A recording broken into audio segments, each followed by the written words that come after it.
ที่เซมาบังินสาเตนี่เนี่ยพิเตนี่กุมซอมนี่แหละกุมกุอันหินนอนกุมหินฮิจนริงเป็นละสับปุยองปะทีนินนักกิติมนาโตกินหานากันไงจะดูจีว่าพระจ้าเนี่ยฮะพิธีนาจังหวะนางจารินปะทีทว่านักกันปีวินจุเลตัวนี้นี่คูมีจำตันฮิตบังบาดเดนี่คูมังนมดอลมังเทโลดิ้งมีจำตันนัวฮาร์ดโมเลฮันลังอินซูมีกิลสัมเลเยนอลปะทีนุสินักจันว่าอามาเนี่ยตุนจันนัดนับปะทีนพีอาโกเนียวยองวีวีอาเป็นนาอาดามอนาโกนาอินลังอากาโกโรวาอากิจันนาปะทีนุสินิน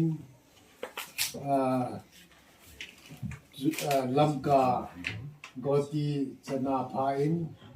จิลุงสินินอากิจันนาโลนี่เอาเทมเทมออาโกนาปะทีนที่ตาวโนสางินดูเห็นอิธิโอเปียนละอ๋อสู้เทตานมาซาจอ๋อสู้ลงเข้ามาทั่วเสียเลยอีพิเศษเจเทลงเข้ามาอินคนมันไหนตาเนี่ยแหละหลังจากนั้นชุดน้ำกันเทน่าหาสันนะฮะคุปีซาเตหอดปูนนั่นเนี่ยวันนั้นจะรับเป็นอะไรนะฮะฮีกูเนี่ยเสียปูนเอาไว้ไปเส้นยำขราพอทีนดำนาปีนั่นส่งที่พาทุกันเสียงดูนี่คนดำนาเนี่ยนั่นแหละเอาตัวปัดเดนี่ควายพัทยาเจ้าเทโลดีส่วนดำมอลเนี่ยเราดำนาคุณออกนั่นเนี่ยดำนาเนี่ยส่งที่พาทุกันเสียงดูนี่ควายจะละภาษาปูนที่คนน่ะขังทัดเที่ยวน้ำมันที่คนน่ะเห็นเป็นเห็นเนินละที่จู่น้ำมันเป็นอาศัยจันยี่จู่น้ำมันเดียดาน้ำมันนั่นลำไก่ดิ่งปีโรนหัดจู่กันเนี่ยหินตุนที่เป็นนาดิ่งที่กินนุ่นตาวนานุ่นตาวนาเห็นมังอินทินที่จู่ที่เป็นนาเห็นที่มันตาวนั้นมันจะว่าอาบานาจู่มังอินเห็นกีฬาเป็นละอาศัยจันยี่จู่abai na ban de program tu sun boy hin adang si joy le pasal pan pan nan de onan men chai la da si chu sun boy lit bol na hi lit tan ti sai chane ka ki pa be wan pathen de pathen hat mol ha chom le jong la or ne phat thei bu na ho nei ngai lu na ho hi ka sim zo poi pakai nang man phat na zala nang man ko isunga ong kizil hona pat na nang ma umpi na ji a nang man dam sela nei do bla pe ka ang lu ma khan de nan pe nang man hin china tu ni kum som ni le kum go ke pa na mai cham bol the ya he tabang in sum kim de la pakai cha te to pakai ka mo te to ka tu te to na la chapa ko thea ko so ne le go ne chunga phat the bu pa ipi pa pa kai nang kan thangwa ne he pa thangwa dinga lom ba sai dinga lom nang ma ne he pa he ti je chu na chapa tu na he na la chapa amani an chin pa nangai lu na thu si man sei din amani adinga phat the bu chan be na nang ma ta san be na chapa hin mang cha pa na he che kum som ni la kum mai chan dam se la ka chai the na di bin kala wa nang ma hong wai hong ding no khot na him pidon hi za na hi him pa ka jesu sta na min pan kan phone amen sal panang phat ita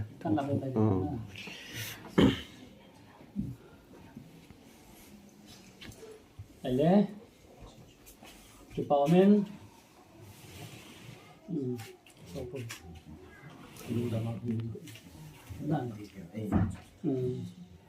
pathin in phat hai bi wen tu na hi lisit kam tin boy jong le in sunga naute ni chate ni soson ne go son boy le go neo ama ni pathin in ni kho eng hin mo thei dinga nu na bua ko na hung pil ha ni wa pana hin sima akuma hin sima kum som ni kum gu chen ge ain gen bit na wa pathin thangwa thea aven bit pa ahoi do pa dam na pe pa khule keng mit le mai ki ma hin pe pa tu ni a he ama choi anama thangwa thei dinga phat phai pi wa ma se pen pa pathin thangwa in han la Amen. ke pa in sunga mu le pan in gel do zuwin aka kum le ke yang pathin mina ke mang cha thea kom hi ji in sumi te nu le pa te ho za lin jong ino ho za ko ke pa no pathin kan thangwa in he pin ni kho a pathin thangwa ki ti hi e simpa le hin na dam nai pi pa lung hai na lam ta a hi ti hi e chi chun e bible a jong a ki mu in job le kha bu a hen chin ta na ki mu in job jong hin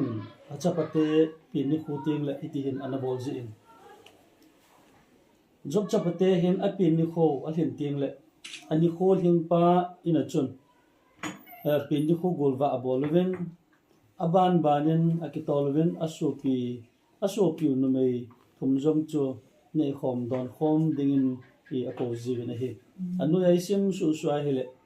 chutiang le jobin acha te ho amin ama min kim chi in e kil haina pathin ho na ani pi ji in I ham ki kana su khil bo khan ne kha ta jong le ti a pathin hinga ki haina e mi pa hin dol mai chaman sin ji ti chu ki mu le he bible sim do naw pathin ta thei bo ki han la tu ni a naw te ni e sason le go ama ni kum som ni le gu pathin an pui hung na a in sunga nu le pan mai chama si mo wa tu ni ama ni min e lowa ama ni min nge a mai chami sin the naw he van le se chim pa job phathe hin bo a acha te phathe hin bo pa chun tu na chin sung jo phathe bo de ti chu pathin jali pong do no bun he bi che hin e them khat ga se be nom chu dunia ke ho na pha cham chakhat sharing tabang kana la na chun hitin kan na sein pakai jesu krista vet jingding vet ju jingding ti hin khu kana seina chun mi hin khu adinga apoi mo pen chu ipiham ti le ama stage a abol ding lom ato ding lom atham ding lom agel ding lom pakai vale simpa lungde lama hin khu amana aman hum ke pa hi pakai jesu kristan kum som thum le thum ta bangi lesi na hin khu na mangin a hi le a chapar line jong nu le pa vet se dom pon pathin mil thongin omen nim hina 100% nei hi ji chun nang le ke ta bang hi to na he hi je chun gol han phat omen e chule ministry 9 to phat omen ahung lo na e za kai jong khat cha e su khilum lo wen ministry e za kai chain hi ti chun a hin kho chu an mang chai ti hi ki mun a hi je chun tu ne jong naw te ni pathinin chapang stage ain pui lung lon ta en ain pui zo hon ta in to a hi gulham stage hung hon ai lon ta ji chun ka ken ka tup thubi pen chi pe ham ti le bible jo adai pen chi pe ham ti le hi chi golang stage adinga mo po ni chi ham ti le nu le pa dei banga hin commanding chule wale se sim pa dei banga hin commanding ti cho thuki pen ai ti ko ni hen ni ga no na he ni chon naw te ni jong ke pam ka sa in ahin commandant honi ka vejingen kamu jigin hi le lungke bum ka sa in je chun tu ni jong hen nang ni zala in sungai mai cham ki si manu le pan pathin a ko hi je chun nang nia ding jong hen ke pa omen hitabanga pathin hejinga pathin ki ngai jing nu le pa job acha te ho banga nu pha pa pha nani na o hen nanu te na pa te ho zal jong pathin thang ba na he tu ni jong naw te ni pathinin dam selen na pan na ma na pui honin mi hi hin kho hi imacha hi lodan hi mi ve si ho khowei chen ge ka dam di hi nam tu kum ka dam kum thung di hi nam ti ho khun kum khat pathina pi be kho aman tam dan he nei tu ni naw te ni ne lu mai thelon de pathin jan dam thonin la na dam thelonin kum khat ka ga ki be la silver jubilee 25 ning kuma pana tu kum som ni gup nong yin nan hi avelu ne het lon lo mai thei jinga hin ahin la tu kum ka dam kum thung di hinam ti a kum sang ni som ni thum chu ka gal kai dinam ka kum thung di hinam ti a damo ve sit ji a ti ngai tu hon 2024 aung le na hi le amman tam na avelu dan cha he no he ki tabang bang chun mi hin ko hi ema de banga chu ki mo hin jing thelo hi in now di chu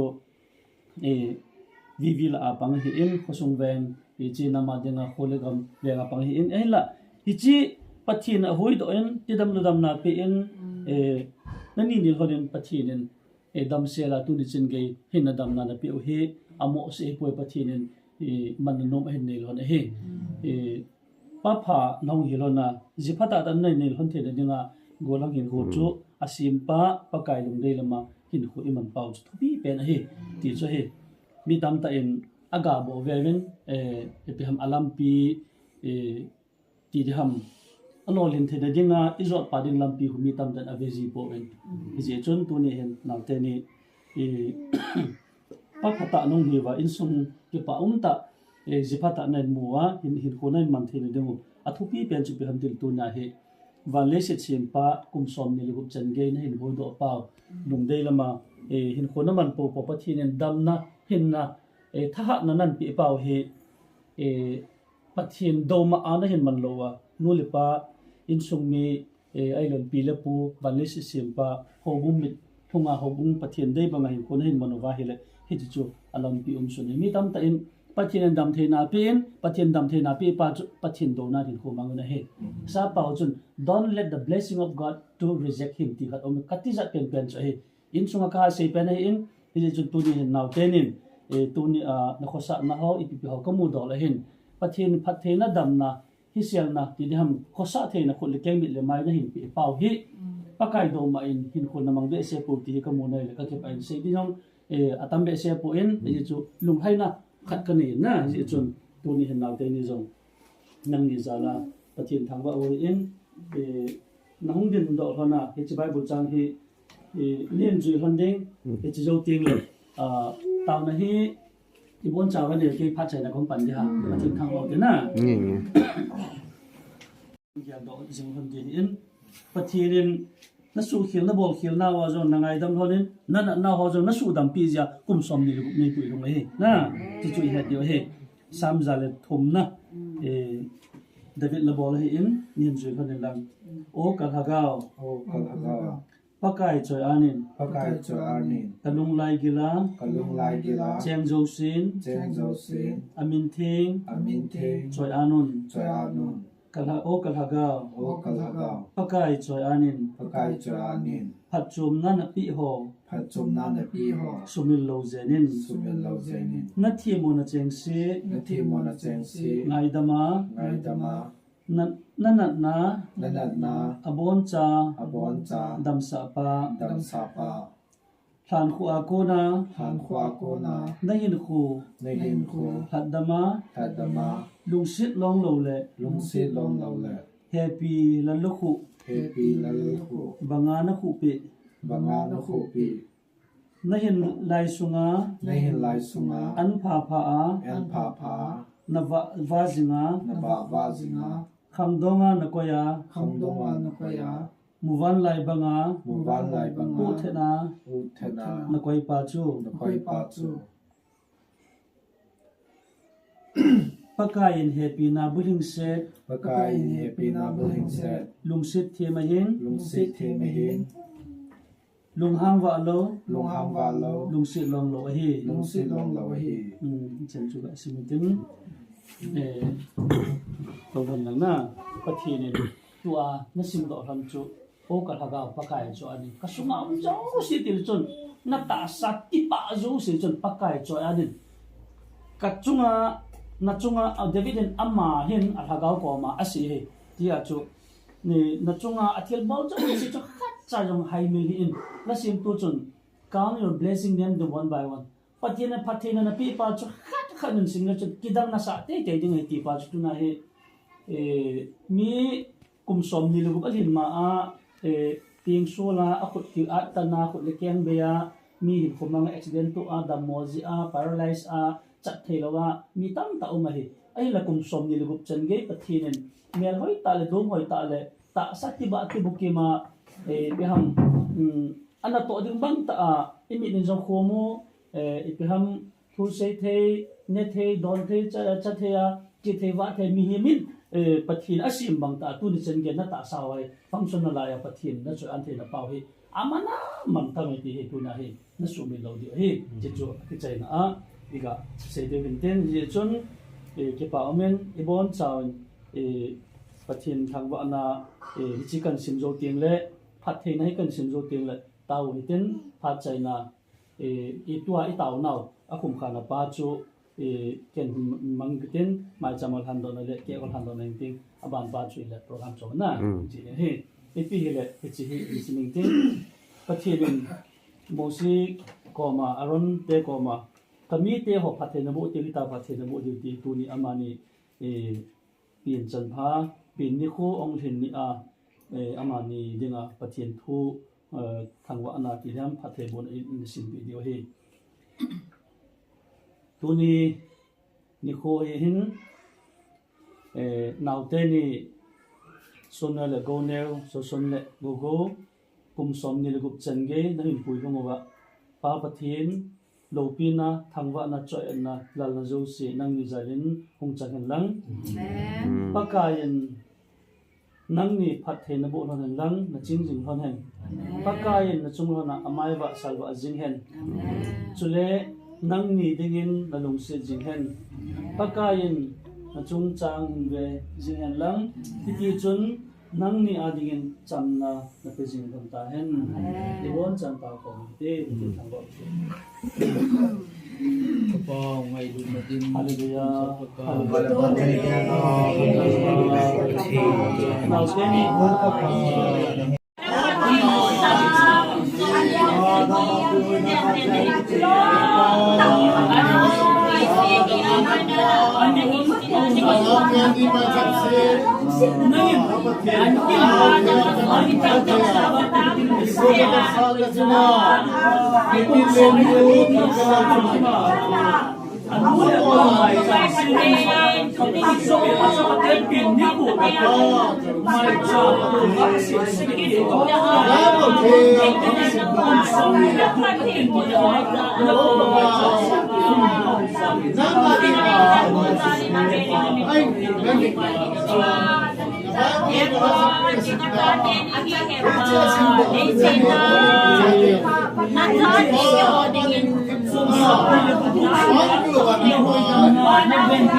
Nahoy dok pa Joseph na tagalan pan ong binati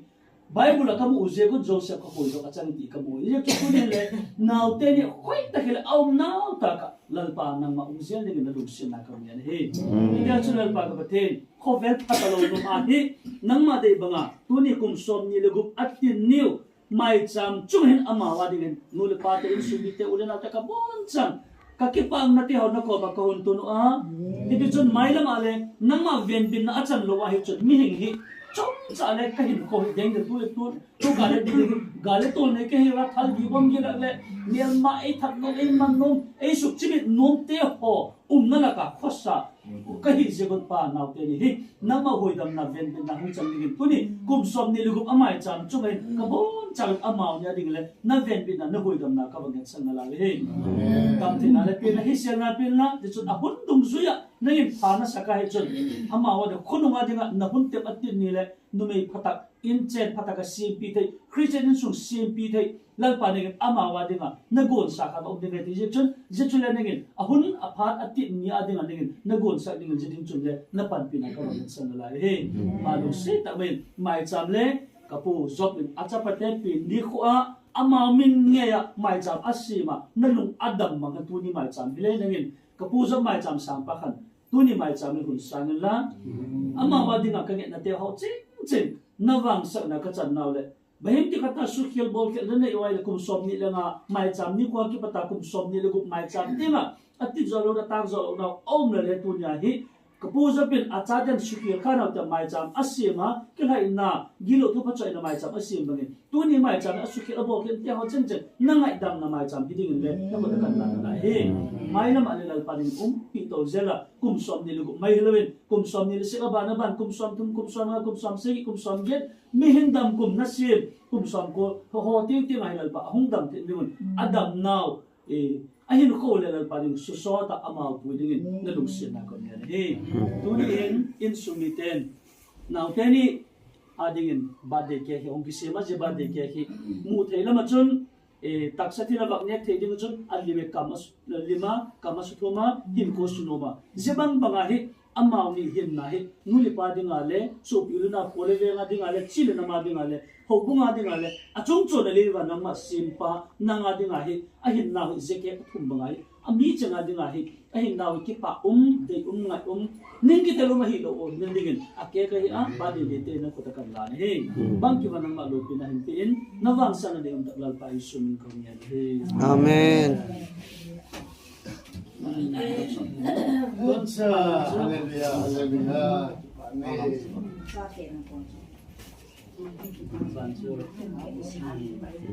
So Nevin kipatu ka sa ide ate. Kipatu sa. Sa birthday hi kung 25 Nào chứ. Dính đi on sit.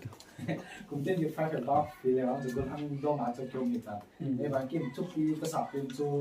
birthday nya hin loi pai ho tam ho tos man the nei ba ka nyom pa na thu pi ka sa pin birthday nya hi pastor khar ki ko ding taw na ki men sa di u na te to ti ka nyom pa na ka dei pi ne hin e ma chi pi doi ki pe nga chu so pi u na bo u na hin we birthday sin thil dang cho thu chu ma ka birthday pha le hin inu pai so pi u na to men khop ti de ka nyom pa na kan tu pi na tu tu hin ka chong ka chi pi jing pa te no sin tu che ni dòng tàu năng ngay chăn dòng tao ninh phạt ngay cho gì nhỉ dòng cái thêm pass hà lệ cái khách sĩ có continue kiểu để hình diện chỉ áo chung cái khách sĩ này thằng đâuจะต้องกี่hình chung tu tự tin cho phần này thì không đi mà xong rồi thì sẽ từ không thể thêm hàng lăng mới lăng thì dòng cái phần này thêm tầm tám miền chỉ theo nào thôi có dòng dòng thì nó đi mình dòng thì mấy tàu pin là dòng tu ní birthday cake yên sinh thì có trong thì có mình chọn trong cái tàu thuกันxây yên Cái bao mê mimi ta trong ti. sai cái ba cái nó trong cái tàu thuกันxây yên trong nhau trả thì trong này cái tàu cái nào phá qua nên à sao nhau trả gift có vô đúng không nhỉ ta sẽ bằng ba cái Go tu bo ta.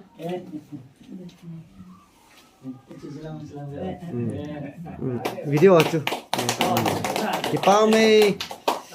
nào tên in pastor pa give a pi on hi. Cái chuyện tu hin go nhiều hộ lim sáu te.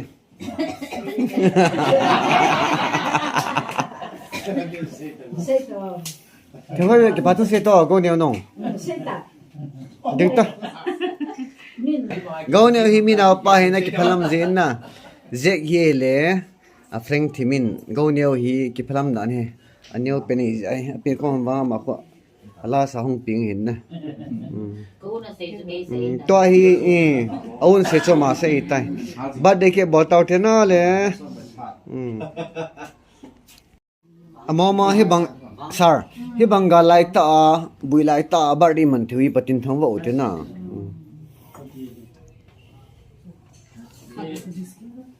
tin được ta cho ba ba ya gà này cái soal tu tàu na cái bản tin nghe thao tin lại tin na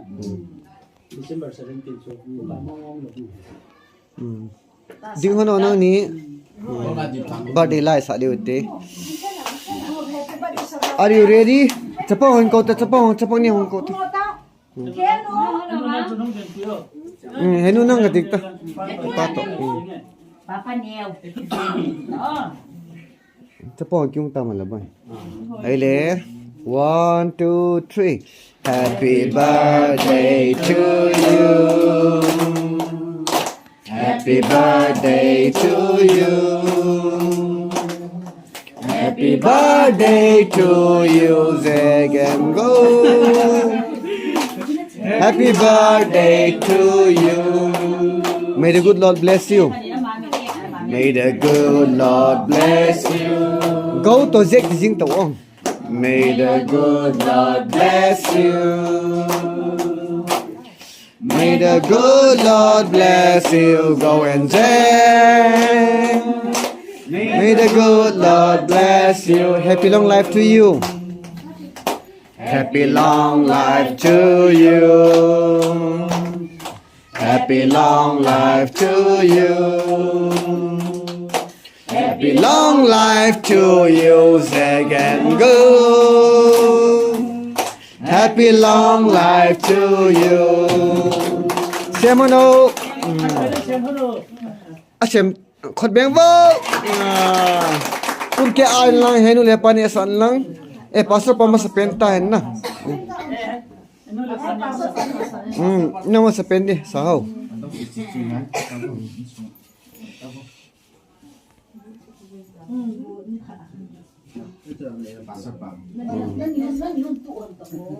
Go go.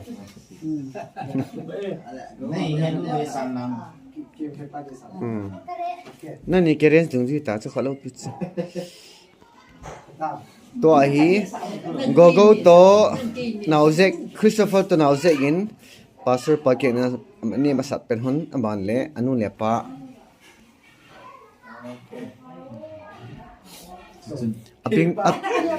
aping ko mon hi asang zo pa hu aping masahin na abana Christopher hung pot o pepe he That's pastor pananis anan.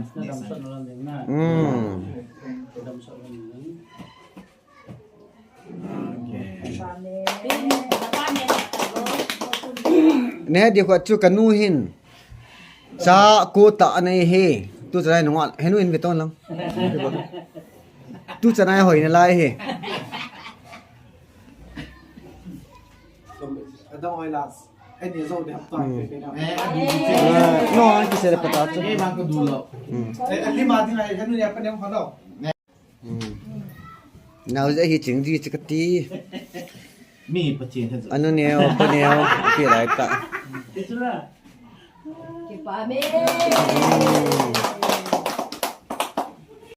avang nang leo itin bolta avang itin bolta good boy avang toy birthday dinner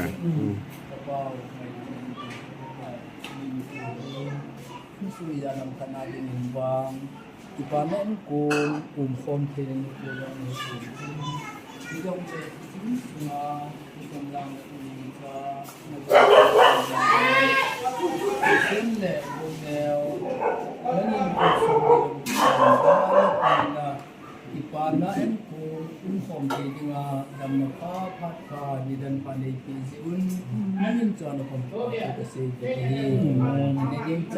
si kung kung kawin kabanahin naging humahin kabon sa awading ay sa kung anit ang siya din nga damtin ang kung na'y supi yung dam na pandi na katunay tutiyang le bad ay taman pite niyo kasate niyo kanate niyo binadong damtin ang kung ahiti nga insunga ang kung akong tuadong hay nahon ang kung ahiti kinilingin ikan kung nangamani din at hat ang batebo pilingin katong kikinilahi. Kanya ka daw naudaw sa namilo pinahiya, ano daw siya di nga damkay na. Isan kinawa pang di nga katebo, di nga napantingay siya kapag siya nga katulihi. Amen. Kipanawa.